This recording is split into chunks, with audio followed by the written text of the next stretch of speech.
particular purpose like forecasting, they might have a descriptive short-term model. For other kinds of issues like thinking about growth in the economy and the role of money in growth in the economy, they're going to have something like a macroeconometric model. They're going to have a whole suite of models designed for different purposes and speaking and being used for different purposes. So it's not that I think one model, the larger the model, the more things you can do with it. No.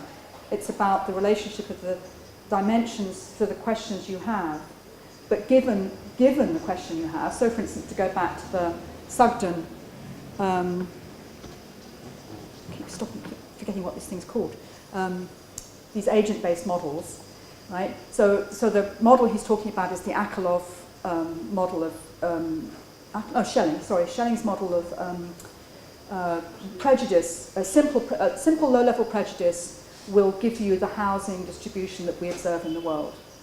Well, the problem for me, that may be entirely predictive, but we don't have any numbers on it that give us a relationship to the world, so we can't take a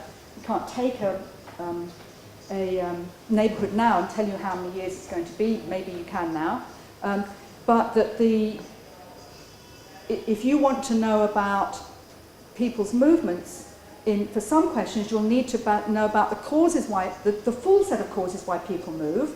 You know, larger families, smaller families, deaths, divorces, new jobs elsewhere, all of those reasons we know people move for in order to be able to get a grip on exactly what's going to happen to particular neighbourhoods. So for what, you need to know the purpose, and then you need to know the dimensions that are relevant for the purpose, and it might be more or less for the purpose. But if you want to know something that requires a lot of causes, shouldn't you consider all of those causes?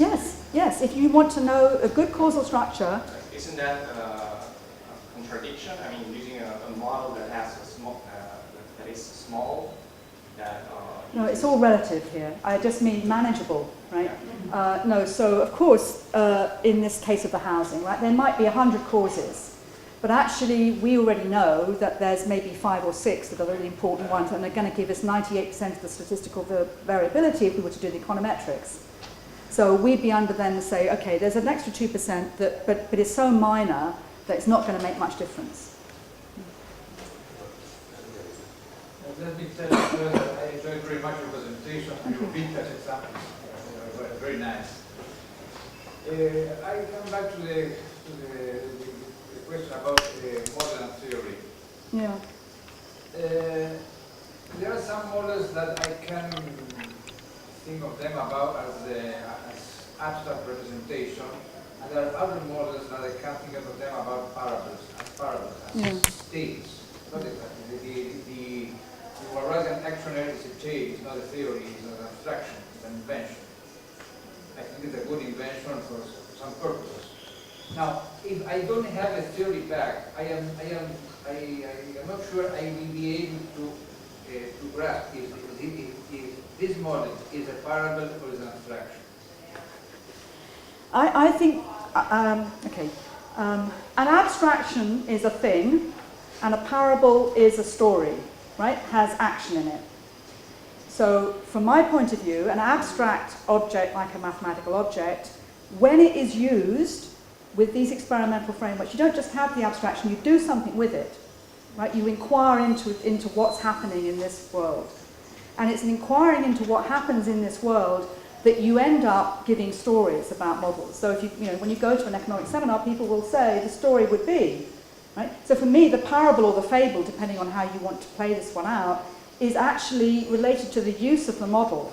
So I don't think in my accounts, you can't have an abstraction or a parable. A parable or a story or a narrative is something that comes as part of the way that the outcome, the process of the experiment and the outcome are related to events in the world. So, So we've got an abstract model here on the left. In manipulating that model with certain questions, what happens if we increase G by 1 unit, we get a set of outcomes. And those would be, we then start saying, oh, look, if the parameters are this, we're going to have an exploding world. So there's going to be a story account that's going to come out And we pretty much know that we're not going to be in that kind of world, so it's kind of a parable if ever there was one, right? But, so this is not a plausible kind of world that we can be in. So but this is a very simple model. There's a Mead model, a model by Mead, which has 8 equations, and immediately you get to a slightly more complicated model when each time you change one thing, lots of other things change in the model because of the interactions in the model, and each of those can be mapped to things that might occur in the world. Right? So there's going to be narratives that will map or not map onto the world. So the parable is one of the ways in which the outcomes of experimenting with the model is a mapping onto the possible ways in which this thing fits the world. So for me, these are not, you can't have one or the other kind of model, because they're models which when you use, you tell narratives, and one can conceive of those as parables or fables, depending on how one wants to think about the model. Thank you. I have 3 questions. First is, how about, I think that the way, there's not a uniform way to represent time in economic models. Do you think that this can be a kind of important issue in order to critique economic models because of their lack of realism? First question. I don't know, maybe I'm wrong. Second is, how important are assumptions before modeling? Pencil. I'm looking for a pencil because she's going to 3 questions. Sorry, thank you. So the first one is time. The first one is time. The second is, how about assumptions before modeling? Which is the role of assumption? If, again, there is a kind of uniformity on this issue. And the third question is, if we are using models, as Mackenzie suggests, as cameras and not as engine, there can be a dangerous side effect that the models are just rhetorical tools. They are not describing. They are persuasive or not. Okay, so I never think that things are merely rhetorical or just rhetoric. I think the performativity thesis is really interesting. I think absolutely what's happened with economic models is that they have become performative, that they've become, as you pointed out, part of the way that we think about the world, not just us as economists or philosophers, but in the users of people in the world who use some of these models, which is what the Mackenzie point is. The whole point of the Mackenzie is that they are not rhetoric and persuasive. They come with artifacts on which people act. So the Mackenzie argument is not that these aren't cameras which we make pictures of and people say, yes. They are objects which create pieces of paper on which people decide to take action and take actions and therefore trade. So the performativity of models is a really important point to notice. And of course there's lots of ways in which models are performative, used by governments for all sorts of purposes. When they're used by the population more broadly, then they also going to have consequences. The assumptions issue, yes, of course these assumptions are highly unrealistic, but I always think that's really not the point. The whole point at the beginning of the talk was to say, this is not, a piece of mathematics is not the world. But the as-if assumptions about people's behavior is only one of the problems. Right? How do we know God made the world, the economy, to be mathematical? We don't. Right? So it's the language of representation which is a gap. There's these as-if assumptions which, are, broadly speaking, we know as economists that people don't behave like this, and there's all sorts of economics in the last 20 years which is about how they do behave. There's a large number of economists who think we're never at an equilibrium, we might be tending to one. Right? But the point about this is, okay, you've got these models, that's the as-if assumption is only one way in which you're going to think about them. Right? The as-if assumptions generate certain kinds of behaviors. Sometimes they really grip strongly, as in game theory, sometimes they don't. Some of these as-if assumptions don't have a lot of power. I mean, just think of the utility function. We're going to maximize this utility function, but we can put anything into that utility function. Right? So I always think it is a kind of straw man in a way. So the as-if assumptions is one set of things. There's the medium the model is made in, which is another point, which I think is really important.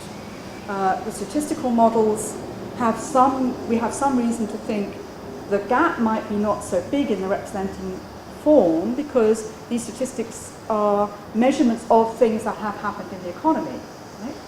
Right? But I think that the issue about the experiments and the narratives are that you have a whole lot of what-if questions, and each time you ask one of these what-if questions, you get a set of answers which you need to map onto the real world. So as-if is important, but it's only really one of them, and if we jettisoned all of models because the as-if doesn't work, then we're in the same situation, it seems to me, as saying, well, maps are no good, poetry is no good, we have no insight from either. Because that's the only one bit of it, right? Time. Yeah.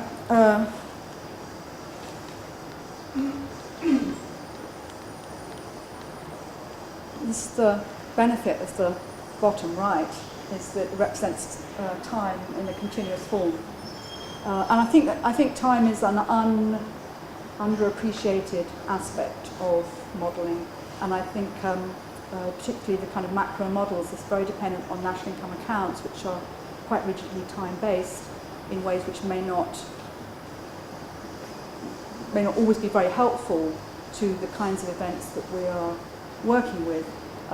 So the moment in which national income accounts became available quarterly made quite a big difference to the way models worked, because it moved from a whole year down to the quarter, and it gave a lot more possibilities which you couldn't do with the original models.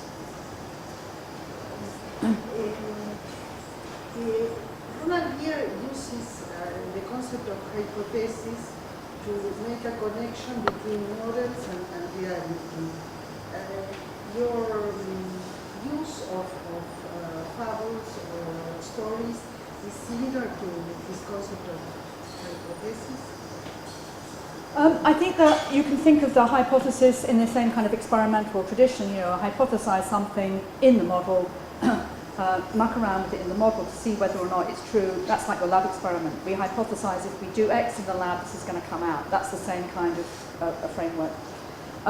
I think the issue of and it also can map onto, so the mapping onto the experiments is one part of it. But I think the hypothesizing something doesn't point you towards the action and the interpretation. It points you to say, I've hypothesized X, is it true? And I'm trying to get away from, this is the way that one should think about models. Because you really then restrict it to the notion that models are for hypothesis testing. And that seems to me not a very good place to be, because a lot of what models are used for are not hypothesis testing, but hypothesis formation, exploring worlds of models, exploring possibilities, and hypothesis testing as hypothesis and then hypothesis testing closes down the way we think about what models are doing for us, could be doing for us, might be doing for us, but not necessarily doing for us. No, I'm okay. Yeah. I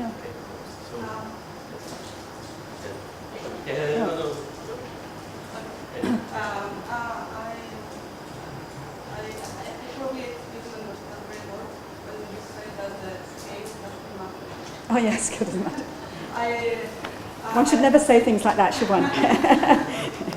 So this is my first question, that is almost quite clarification on what you say that. And the other question is on the issue that the data, the facts that we work as economists, you came from national statistics, surveys, pressure data, like custom data, so I wonder how much this kind of sources of data impact on the way that we model. Yeah, two really good questions. Yeah. Okay, I cut this out because I knew this was already too long. I've got something about scale.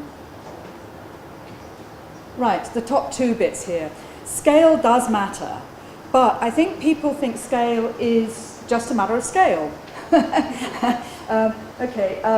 Okay, if you have a scale model in natural sciences, they're typically not simply a scale model because you have to change the materials to get the right qualities.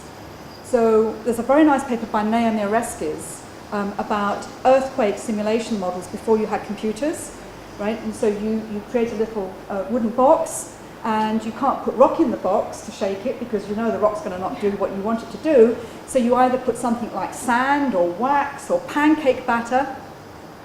Pancake batter translates? In order to get the right qualities for the scale, right? The other example I know of is some work by Susan Sterrett on deep sea cables, the cables, transatlantic cables, telegraph.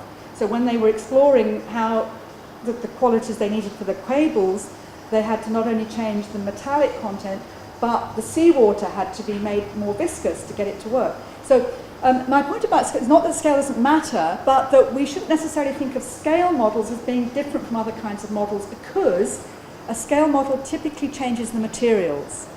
So it's not quite the same thing as having the real stuff in the lab outside the lab. Wind tunnels probably have the same kind of problem. You probably have to have a big enough wind tunnel to get the right effects, and if it's too small it probably doesn't work, I suppose. I'm not an expert on wind tunnels, but I suspect that the turbulence properties don't work until you have it a certain size. So yeah, I don't really mean that it doesn't matter, but clearly scale and dimensionality is related, but I think the materials issue is what I was trying to get at. Yeah, the sources of data, I think this is a really interesting issue, and I think it's very evident at the macro level, because all of the macro stuff depends on these national statistical offices. Until about 1950 or thereabouts, quite a lot of economists collected their own data. At that point, most economics' input into data design, data gathering, comes through committees on which economists sit. So if you want to change your consumer price index, there's probably going to be a couple of economists sitting on the committee deciding. But I think more recently again, economists have got very involved in designing surveys on which statistical data comes, and I think the quality of the data can then be the design of the collection of the data then has implications for the quality in order that it maps more closely with the kind of models. So I think it's a very important point, and it's quite difficult to generalize about exactly how it impacts, but I'm sure you're right, it does. Yeah. Well, again, thank you. I don't know if the question mark, I'm a little confused in this point. In all my career, I study economy, and when I all my career, I study a lot of models. All the subjects are the knowledge I receive, and I study models for. And when I finish and I start to read maybe the philosophy of economy, I know that it's a very important problem between the relation between the models and the world. And I know it's confusing studying models and then maybe a question is in your view, and if the activity of economic activity is in a good way or so. Be skeptical. Look, this is another one I didn't show, but right, models often don't work in the world, but not only because you've got a bad model, right? Not just because you've got a bad representation. There's a whole lot of other reasons why your models may not tell you very much about the world, or may not be very good at acting in the world. For instance, it's descriptive, it doesn't give you access to causes, but the descriptive models can be really useful for some purposes. The ceteris paribus conditions don't hold, that seem perfectly reasonable when you wrote them in the model, don't hold in the particular place you take the model to. You can't get plausible explanations, but there's no recipe for intervention, right? So you get half of, it's not the same description. You can suggest modes of action which are just inconsistent with something else that's going on. So how much you'd like to stop people smoking, the government wants more money, so it changes the tax rate. Which one's it going to do? It's not updated. We don't, this comes back to the data problem, particularly the macro field, a lot of the feedback is pretty slow. And if we're trying to do real-time interventions, we're always behind the curve, and that's why a lot of macro data gets revised for the next, I don't know, this country, at least 3 years in Britain, but I don't know what the average revising time is here. But, you know, it can be revised again and again and again. So there's a whole lot of reasons why, and there's an etc. there, things I haven't thought about or know on or something. You have quoted a poem in your presentation. Yes. One of your slides. Considering that quotation, what is the place or the role of beauty in the verification model? Beauty is in the eye of the beholder, I believe. Yeah, so there is this interesting strand of elegant. Its beauty is sort of elegant, I think. The usual expression for economists' models. And I think it's actually more interesting than beauty, because I think it's something about the ability to be quite expressive, to be articulate, in a